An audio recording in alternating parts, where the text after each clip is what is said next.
우리나라의 산을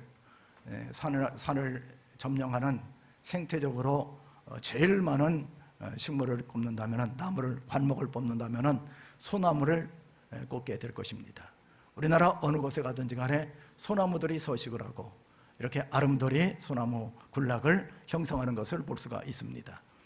그러면 여러분들이 소나무가 왜 이렇게 서식을 하면서 우리나라 국토의 수많은 부분을 점유하게 되었느냐 하는 것을 한번 생각해 본 적이 있으십니까? 소나무는요, 여러분들이 모양을 보면 아시겠지만은 소나무가 이렇게 자라나가면서 가지를 뻗습니다. 새끼라네, 어렸을 때 가지를 뽑아줘요. 그래서 어느 정도 자라면은 식물에게는 뭐가 필요합니까? 햇빛이 꼭 필요한 거예요.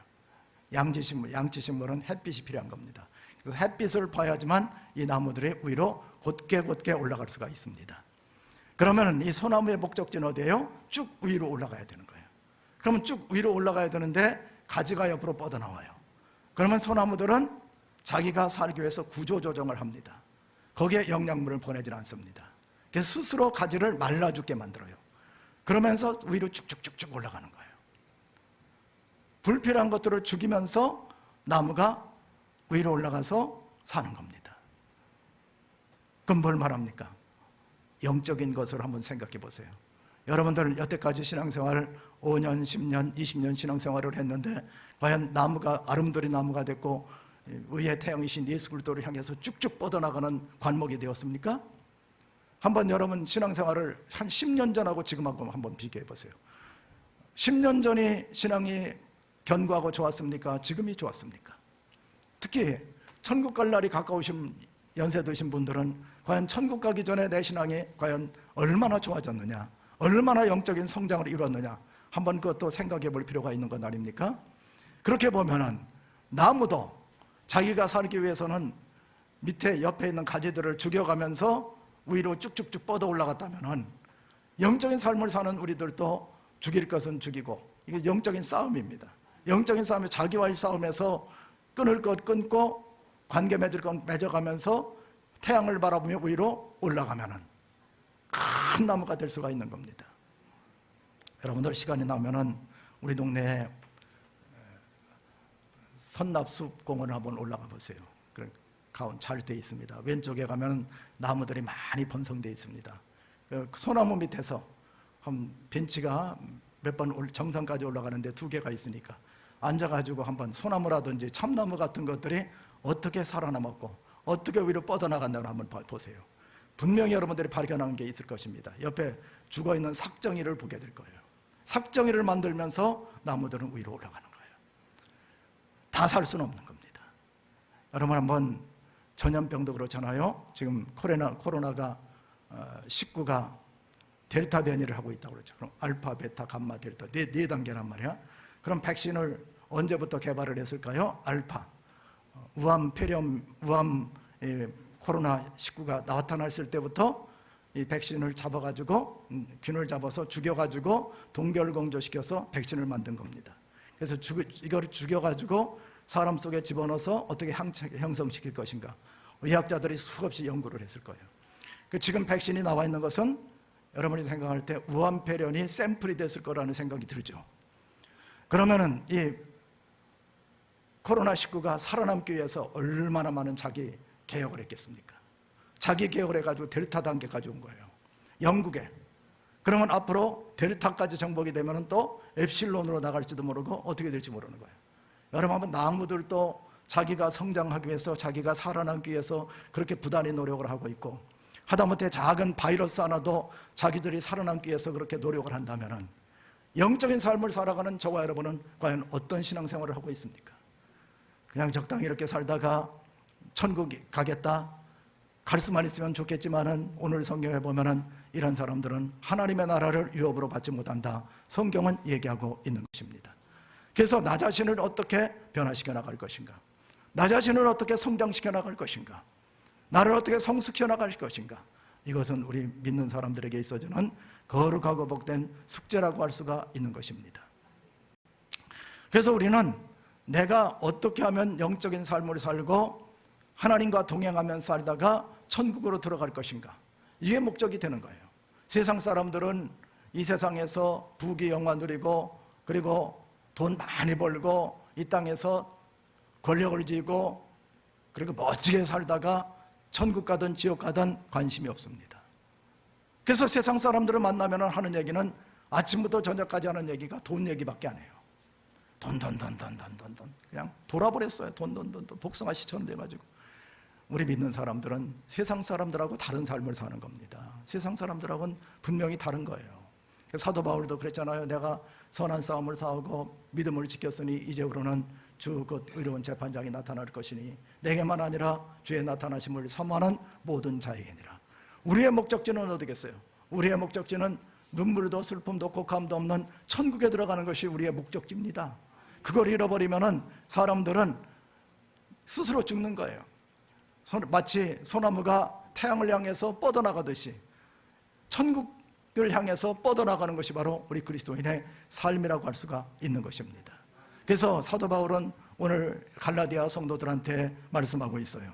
16절에 이렇게 말씀하고 있습니다. 내가 이르노니 너희는 성령을 따라 행하라. 그리하면 육체의 욕심을 이루지 아니하리라.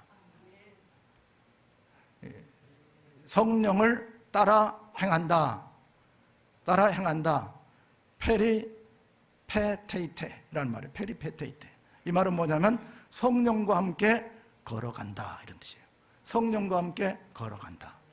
여러분 신앙생활 하는데 성령과 함께 걸어왔습니까? 오늘 아침 예배 시간에 예배가 끝난 다음에 성령과 함께 걸어갈 것입니까? 우리 일생을 성령과 함께 걸어갔던 사람들은 천국까지 가는 것이고, 성령을 떠나서 살았던 사람들은 어디로 갔겠어요? 그 나라와 상관이 없는 길로 가게 될 것입니다. 그래서 우리는 성령과 함께 동행하는 사람, 성경에도 구약에 보면은 에녹이라는 사람이 나옵니다. 에녹이라는 사람은 나이가 356년을 살았습니다. 356년을 살았는데 에녹에 대해서 창세기 5장 24절에 보면 에녹이 하나님과 뭐 하더니? 동행하더니.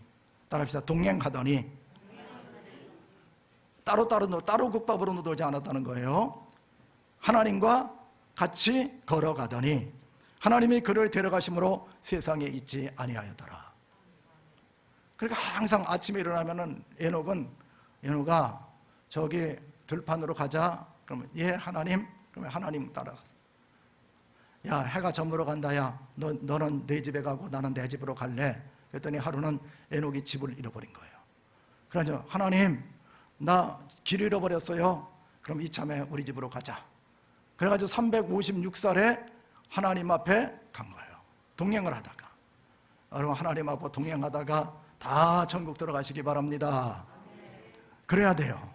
하나님과는 상관없이 살다가 지옥으로 떨어지는 인생들이 얼마나 많이 있습니까? 에녹은 하나님하고 동행길을 가다가 하나님 나라에 들어갔어요. 이 세상에 버려지지 않고 하나님 앞으로 간 겁니다. 구약 최초의 들림받은 인생이 바로 에녹이라고 할 수가 있는 거예요. 엘리야도 마찬가지 하나님과 동행하다가 하나님 앞으로 갔습니다. 스데반 집사도 하나님하고 동행하다가 예수 그리스도의 보좌를 바라보고 그 나라로 들어가게 된 겁니다. 우리 인생도 마찬가지예요. 우리는 하나님과 동행, 성령을 따라 행한다는 얘기는 성령과 동행을 한다 이 얘기입니다. 그럼 여러분들이 의심하는 것이 있습니다.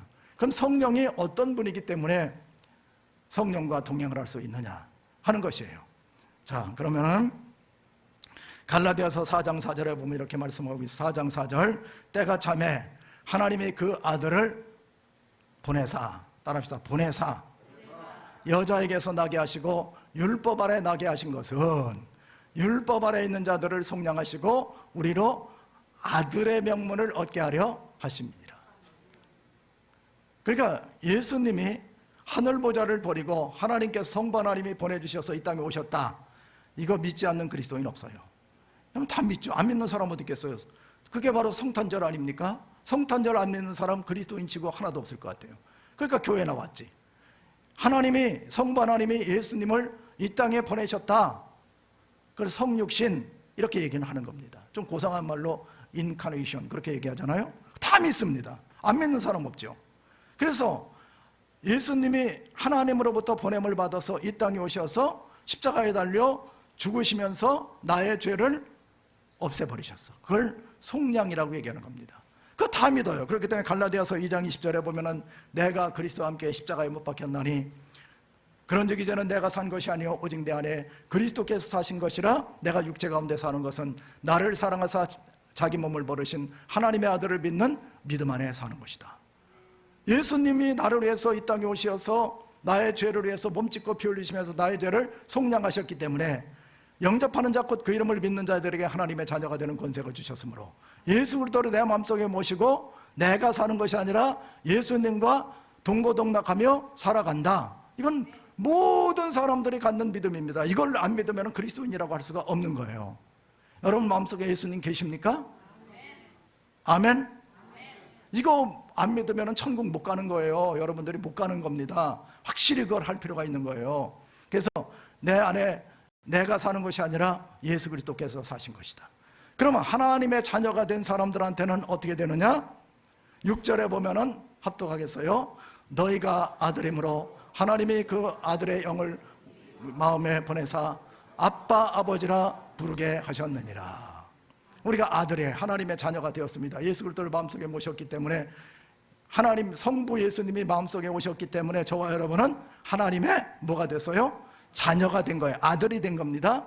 아들이 됐는데 아들의 영을, 예수님의 영을 우리 마음속에, 마음이라는 카르디아라고 그래요. 카르디아, 심장입니다. 심장. 병원에 가면 심전도실 있죠. 카디오그래프 심전도실 있잖아요. 거기서 뭐 부정맥이었다든지 어떤 혈류가 잘 통한다든지 또는 심방과 심실이 구분이 됐는지 동맥과 정맥이 잘 분리되어 있는지 이걸 아는 거예요. 그래서 여기서 펌프질을 해가지고 피가 도는 거예요. 나가는 거 정맥, 동맥, 들어오는 거 정맥, 이렇게 들어오는 거란 말이에요. 이게 피. 그러면 이제 심장 속에 뭐가 오는 거예요? 성령이 오시는 거예요. 심장 한번 만져보세요. 여기. 한번 만져봐요. 큰일 나나 만져보면. 뛰어요, 안 뛰어요? 집사님 안 만져? 뛰어요, 안 뛰어요? 뛰죠? 이게 중요한 거예요. 여기 마음이라는 카르디아, 심장 속에. 그래서 심장 속에요 성령이 오시는데 세 가지 통로를 통해서 오십니다. 영교란 얘기는 뭐냐면 말씀 보고 기도할 때 영적인 교통이 일어나는 거예요. 여러분들이요 신앙생활하면서 예배 끝난 다음에 한 주간 동안에 성경을 안 보면은 성령이 오실 수가 없는 거예요. 그래서 말씀 보고 기도할 때 기도를 전혀 쉰다. 성령 안 오십니다. 매일 드라마나 보고요 그렇게 하면 성령 안 오셔요. 핸드폰이나 매일 뒤지고 앉았으면 성령 안 오십니다. 어떤 사람은 말씀도 전혀 안 보고 기도도 전혀 안 하면서 왜 성령님이 출장 가셨나? 왜 나한테 안 오시나? 착각하고 있는 거예요. 절대 성령님이 인격적인 인물이기 때문에 그런 통로를 통해서 안 오십니다. 양심, 옳고 그런 게 있어. 예를 들면 남을 욕한다든지 뭐 도둑질한다든지 하는데도 막 성령이 충만하다. 악령 충만한 것이 성령 충만한 게 아닙니다. 뭐 심지어는 사이코패스처럼 사람을 막 죽여놓고도 막 기분이 있다, 좋다. 그건 사이코패스지. 영적인 사람들은 그렇게 하지 않는 거예요.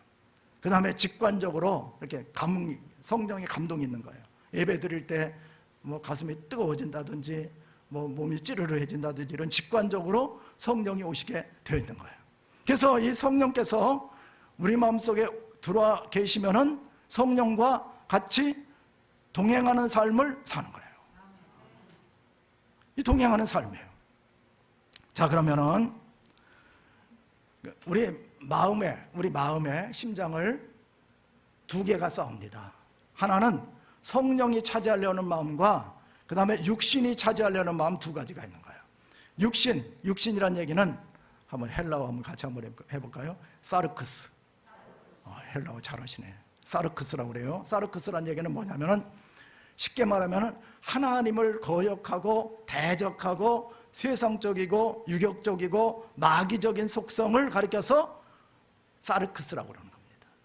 그러니까 우리 성령님을 모신 사람들 속에는 두 개가 항상 찾아와서 미혹을 하는 거예요. 두 가지 음성이 들려오는 겁니다. 하나는 육체의 소욕, 그 다음에 성령의 열망. 성령이 열망적으로 하시는 말씀이 있어요. 하나는 육체의 욕망이 나에게 하는 거예요. 그래서 이 두 가지는 서로 거스리면서 싸우는 거예요. 내 마음을 차지하기 위해서, 내 심장을 차지하기 위해서 육체와 성령이 끊임없이 다투는 거예요. 여러분 다 경험해 보셨을 거야. 저도 경험 많이 합니다. 저도 경험 많이 해요. 이게 성령의 욕심인가, 성령의 열망인가, 육체의 욕심인가, 이 두 가지를 놓고요 끊임없는 갈등 속에 있는 거예요. 이가 없는 사람 거의 없습니다. 왜냐하면 내 마음은 전쟁터이기 때문에 그런 거예요. 그래서 내가 성령의 열망을 따라 살면은 살게 되는 것이고, 육체의 소욕의 욕망에 따라 살면은 죽음의 길로 들어가게 되는 것입니다. 17절, 육체의 소욕은 성령을 거스리고 성령은 육체를 거스리나니 이 둘이 서로 대적함으로 너희가 원하는 것을 하지 못하게 하려 함이니라. 성령의 소욕이, 소망이 강하면은 육체를 이기는 거예요. 그러니까 거스린다는 얘기는 뭐냐면 대적한다는 거예요. 전쟁을 한다는 거예요. 우리 마음은 끊임없는 전쟁터입니다. 오늘도 여러분 전쟁하는 거예요. 저녁에도 전쟁하고요, 내일도 또 전쟁하게 되는 거예요. 내 마음을 두고요, 두 개가 끊임없이 싸우게 되는 거예요.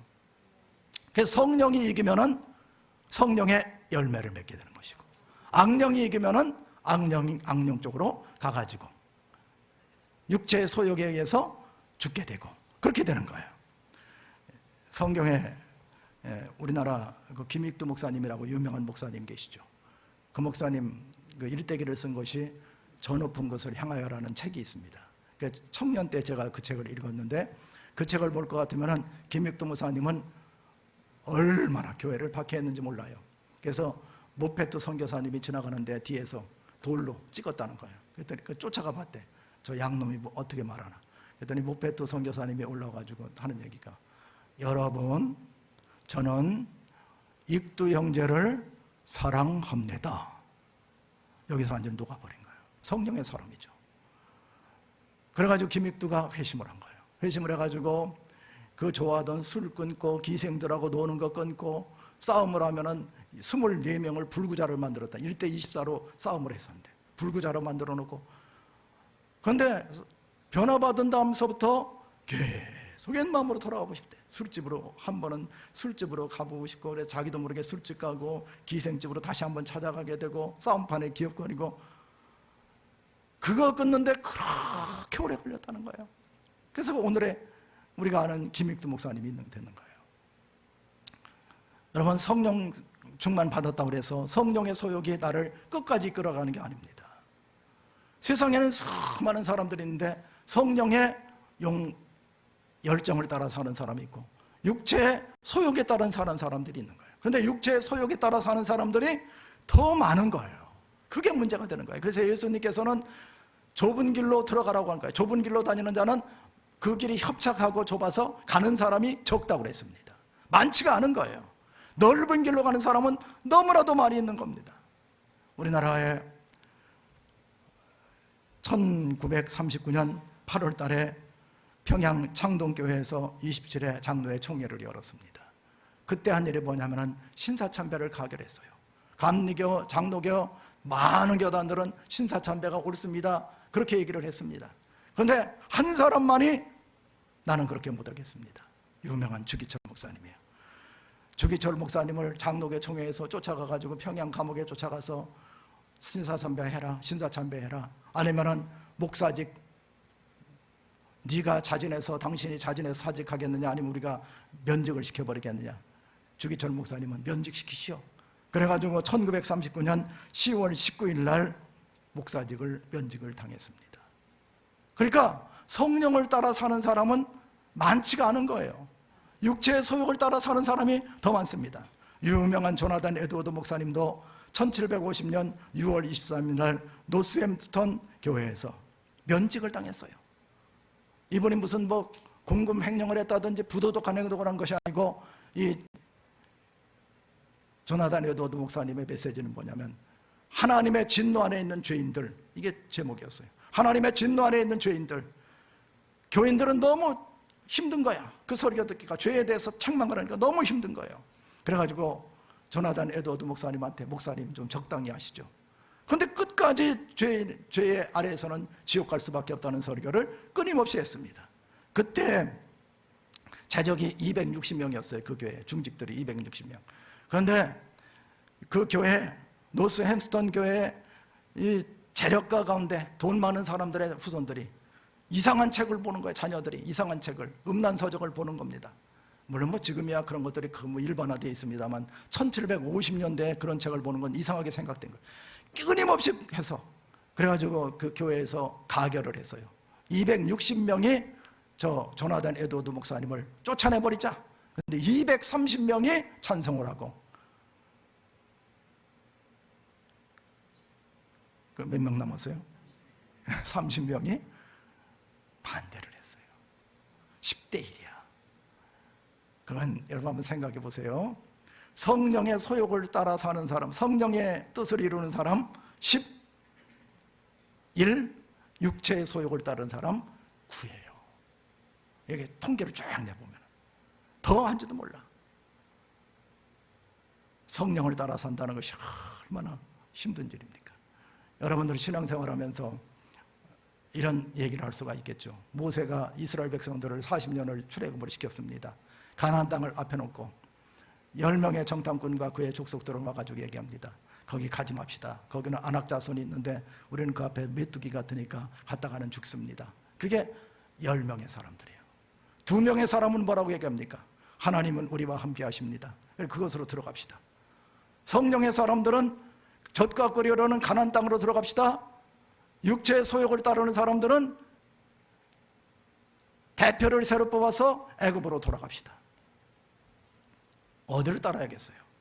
모세는 앞으로 나아가는 걸 선택을 한 거예요. 교회도 마찬가지입니다. 교회도요, 여러 가지 있었을 때 성령의 뜻이냐, 성령의 소욕이냐, 또는 육체의 소욕이냐, 이거를 판가름할 때 이게 굉장히 중요한 거예요. 결정을 해야 되는 겁니다. 예수님도 갈등할 때가 있었어요. 마태복음 16장에 보면은 세상 사람들이 나를 누구라 하더냐? 예, 엘리야라고도 합니다. 세례 요한이라고 합니다. 너는 나를 누구라 생각하느냐? 시몬 베드로가 대답하되 주는 그리스도시요 살아계신 하나님의 아들입니다. 아, 바요나 시몬아, 내가 복이 있도다. 이것을 알게 하는 것은 내가 아니라 하늘에 계신 아버지의 성령께서 알게 하신 것이다. 칭찬해. 그래서 내 칭찬 받은 길에 보너스까지 받아라. 내 신앙의 고백 위에다 교회를 세우리니 음부의 권세가 침노하지 못할 것이다. 그러고 나서 예수님 말씀하시기를 내가 예루살렘에 올라가서 대제사장과 서기관들에게 박해를 받아서 죽은 후에 부활하리라.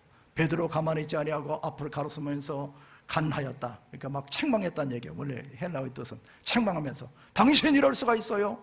우리들은 어떡하라고요? 예수님 그 말을 들으시고 베드로야, 충신은 너밖에 없구나. 그렇게 하지 않았어요. 예수님 뭐라고 했습니까? 사탄아, 내 뒤로 물러가라. 끊임없이 성령의 소욕과 성령의 뜻과 악령의 소욕이 우리 속에 들어오는 거예요. 그래서 우리 마음은 끊임없는 전쟁터입니다.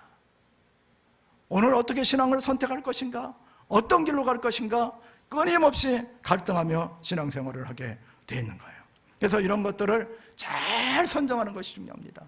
성령의 육체의 소욕을 따라가면 어떻게 된다고 그랬어요? 육체의 소욕을 따라가면 15가지 죽음의 길로 들어가게 된다고 그랬어요. 성경은 15가지. 육체의 일은 분명하니 음행과 더러움과 호색과 성적인 타락이죠. 요즘은 젊은 분들이 그러더라고요. 차별금지법이라든지 어디 보니까 여러분들 성평등 그러면 조심하세요. 양성평등이 아닌 성평등은 뭐냐면은 성평등, 양성평등 다른 겁니다. 양성평등은 남녀의 평등, 이걸 얘기해요. 여자와 남자의 평등이에요. 성평등은 젠더 평등이에요.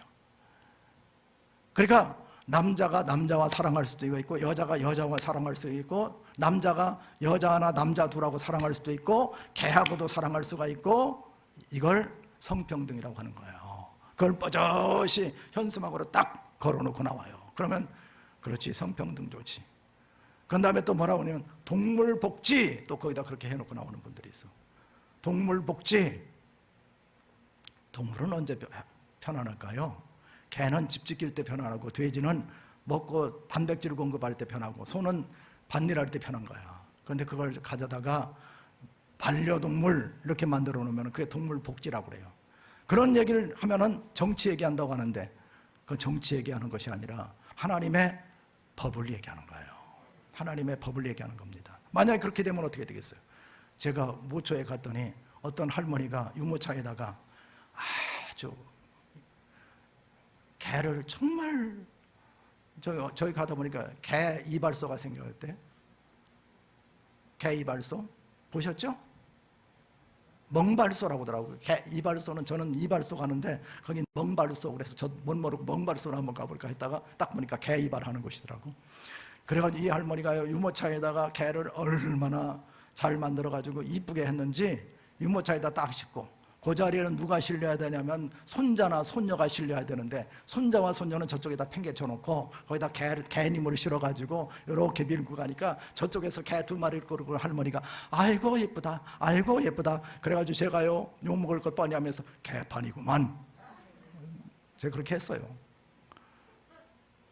제가 분명히 그랬습니다. 개판이구만 그랬어요. 젊은 분들한테 욕 먹을지 모르지만은, 여러분, 개 잘못 키우면 솔타이가 됩니다. 개는 10년에서 15년 살잖아요. 언젠가는 나보다 금방 죽어. 그러면 그 마음속에 이 개를 내보내는 시간이 굉장히 오래 걸립니다. 10년밖에 못 사는데 그 어떻게 반려동물이 될 수가 있겠어요? 애완동물이겠지. 그래서 이런 건 잘못된 거예요. 이런 것들을 얘기해 줘야 되는 거예요. 교회는 우상숭배, 주술, 점집 다니는 것들, 원수 맺는 것, 그다음에 분쟁, 남자는 되면 시기하는 것, 혈기 내는 것, 분냄, 파당 짓는 것, 분열시키는 것, 신천지 같은 이단 사설에 빠지는 것, 이때는 영지주의였습니다만 이단 사설에 빠지는 것, 그 다음에 투기하는 것, 술 취하는 것, 방탕한 것, 15가지. 10계명에서 파급되는 거예요. 10계명에서 15가지가 파급되는 거야. 그러면 이런 사람들은 어떻게 된다고 그랬어요? 이런 일을 하는 자들은 하나님의 나라를 유업으로 받지 못할 것이에요. 미래형입니다. 현재형이 아니에요. 미래형이에요. 이런 사람들은 하나님의 나라가 2가지를 생각해야지 돼. 하나님의 나라는 하나님의 통치 영역 속에 있으면 지금 하나님의 나라예요. 여러분들이 예배 드리면서 기쁘고 은혜스럽고 확신이 생기고 이런 마음이 드시면 아멘. 하나님의 나라 여러분 누리고 있는 겁니다. 그리고 내세적인 하늘나라는 눈물도 슬픔도 곡함도 없는 천당으로 가는 것. 그런데 여기서는 천당 가는 개념이 더 강한 거예요. 천당 가는 개념. 그러면 육신의 소욕에 따라 살다가 지옥 가는 사람들이 15종류가 있다는 겁니다. 그 내 마음을 싸우고 있는데 육신이 계속 내 마음을 뺏어가는 거예요. 내 마음 뺏기는 겁니다. 뺏겨서 그렇게 되는 거예요. 내가 하는 게 아닙니다. 이걸 항상 알아야 되는 거예요. 그래서 그러면 성령에게 내 마음을 뺏겨봐요. 성령께 내 마음을 뺏겼어. 성령께 도둑질 당했어, 내 마음이. 그렇게 되면 어떻게 되겠어요? 성령께 도둑질 당하면 이렇게 됩니다. 오직 성령의 열매는 사랑과 실학과 화평과 오래 참음과 자비와 양성과 충성과 온유와 절제니 금지할 법이 없다고 그랬어요. 사랑이 넘쳐. 성령이 나를, 내 마음을 점유하고 내 마음을 뺏어가 버렸잖아. 내 마음을 뺏어갔나 봐. 그런 유행가도 있잖아. 내 마음을 뺏어갔어. 그러면 사랑이 넘쳐요. 아가페 사랑이. 기뻐. 뺏겼는데 기뻐. 그 다음에 편안해져. 참을성이 강해져. 그 다음에 다른 사람에 대해서 불쌍히 여기는 마음이 생겨. 저 성도를 볼 때마다 불쌍하다. 죄송해요, 권사님. 불쌍하진 않아, 권사님은. 하나님이 드는 거. 그게 자비의 마음이에요. 그 다음에 양선, 좋은 사람 되는 거예요. 그 다음에 충성, 끝까지 믿는 거예요. 그 다음에 부드러워지는 거예요. 그 다음에 참는 거예요. 자기 컨트롤 하는 거예요. 이런 열매가 맺혀지게 되는 겁니다. 그리고 마지막 보너스, 천당 가는 거예요. 이렇게 살다 천당 가는 거예요. 여러분, 어떤 것을 선택하겠습니까? 육체의 소욕을 따라, 사르크스를 따라 살다가 하나님 나라를 유업을 받지 못하는 15가지의 결과물을 가지고 있다가 지옥 가겠어요? 아니면 성령을 따라서 성령께 마음을 드리고 그쪽에 있다가 9가지 열매를 맺고 천당 가겠습니까? 로마서 8장 5절로 7절에 보면 이렇게 말씀하고 있어요. 육신을 따르는 자는 육신의 일을, 영을 따르는 자는 영의 일을 생각하나니. 육신을 따르는 자, 사르크스 따르는 자는 육신의 일을, 영을 따르는 자는, 성령을 따르는 자는 성령의 일을 생각하나니, 육신, 사르크스의 생각은 사망, 지옥, 사망. 성령의 생각은 생명과 편안. 구분이 된다는 거예요. 분리된다는 겁니다. 육신의 생각은 하나님과 원수가 되나니 이는 하나님의 법에 굴복지 아니할 뿐 아니라 할 수도 없습니다. 그래서 여러분들은 항상 육신의 소욕이 내 마음을 계속 점유하려고 합니다. 성령께서 나를 점유하려고 합니다. 그럼 성령께 내 마음을 열어드려야 되는 거예요. 그걸 성령과 동행한다고 얘기를 하는 거예요. 성령님, 내 마음속에 와서 나를 정복해 주시옵소서. 나의 정복자가 되어주세요. 나와 동행을 해주세요. 그러다가 천국 갈 수가 있게 된다는 것입니다. 성령과 동행하여 승리하는 저와 여러분이 되시기를 주의 이름으로 축원합니다. 기도하십시오.